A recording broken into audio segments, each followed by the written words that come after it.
The old wooden door creaked as Elena pushed it open, balancing a tray of food in her hands. She didn't know why she kept coming back. Maybe it was pity, maybe it was instinct. Or maybe it was because the man sitting in the shadows of that abandoned shed had eyes that told a story no words could. For days, she had fed him bread, soup, whatever she could scrape together from her meager kitchen. He never asked for it, but he always accepted with a quiet nod, his voice barely above a whisper. What Elena didn't know, not yet, was that this man wasn't a beggar, a drifter, or a lost soul. He was the richest man in town. And by the time the truth came out, her world, and his, would never be the same. Elena Cruz was a woman of quiet strength.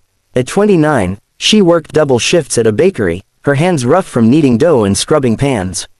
Her father had died years ago, leaving debts that weighed heavily on her shoulders. She cared for her younger sister, Sophia, who dreamed of studying medicine but couldn't afford the tuition. Life had not been kind, but Elena carried herself with grace, finding light in small acts of kindness. She was known in the neighborhood for sharing bread with the hungry, even when she barely had enough for herself. One rainy evening, she spotted him.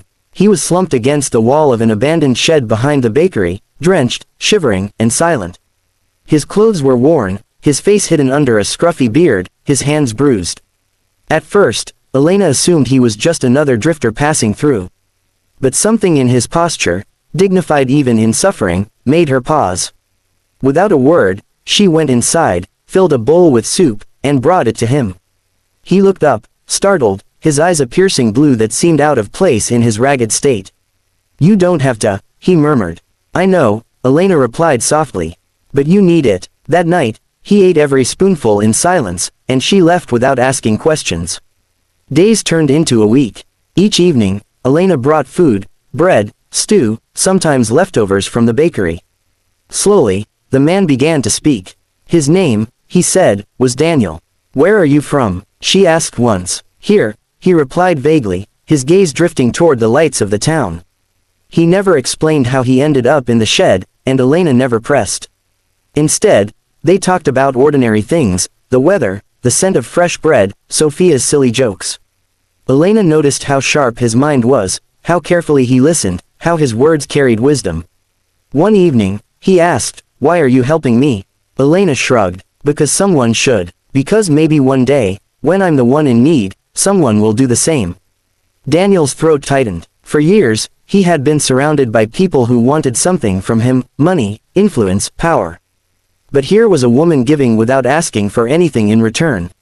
What Elena didn't know was that Daniel Foster was no ordinary man. He was the town's wealthiest resident, the heir to Foster Industries, owner of half the factories and businesses that employed thousands. His disappearance from public life weeks ago had sparked gossip, but no one knew the truth. After a betrayal within his company and the weight of losing his parents, Daniel had walked away. He wanted to see the world without his fortune, to know if anyone could care for him without the shadow of his name. And then he met Elena. But secrets have a way of surfacing. One morning, Elena arrived at the shed only to find it empty. Panic gripped her chest. For days, she searched, at the bakery, in the marketplace, down every alley. And then, one afternoon, the entire town buzzed with excitement. The richest man in town had returned. Elena's heart stopped when she saw him. Clean-shaven, dressed in a tailored suit, standing on the steps of the Grand Foster mansion. Cameras flashed as reporters shouted questions. And in that instant, Elena realized, the man she had been feeding was him. Her knees nearly gave out. She had poured kindness into someone she thought invisible, only to discover he was the most visible man of all. Days later, Daniel appeared at the bakery. "Elena," he said softly, standing in the doorway like he had all the wealth in the world but still feared rejection. She froze. So it was all a lie? "No," he replied quickly, stepping closer. "The hunger, the loneliness, that was real. I didn't plan to meet you. I didn't plan for any of this. But what you gave me, no one's ever given me before." Elena shook her head, tears brimming. "You had everything, Daniel. And I had nothing. I gave because it's all I know. I don't know how to feel about you now." Daniel's voice broke. "You gave me what money couldn't buy, genuine kindness. Do you know how rare that is? All my life, people smiled at me for my wealth.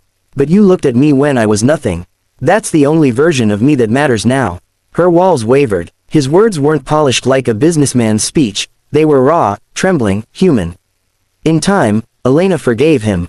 Not because he was rich, not because of the promises he made, but because she saw the truth in his eyes.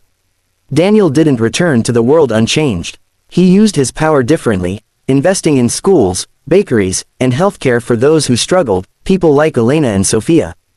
And he did it not from guilt, but from love, the kind that grows when someone sees you stripped of titles and wealth and chooses to care anyway.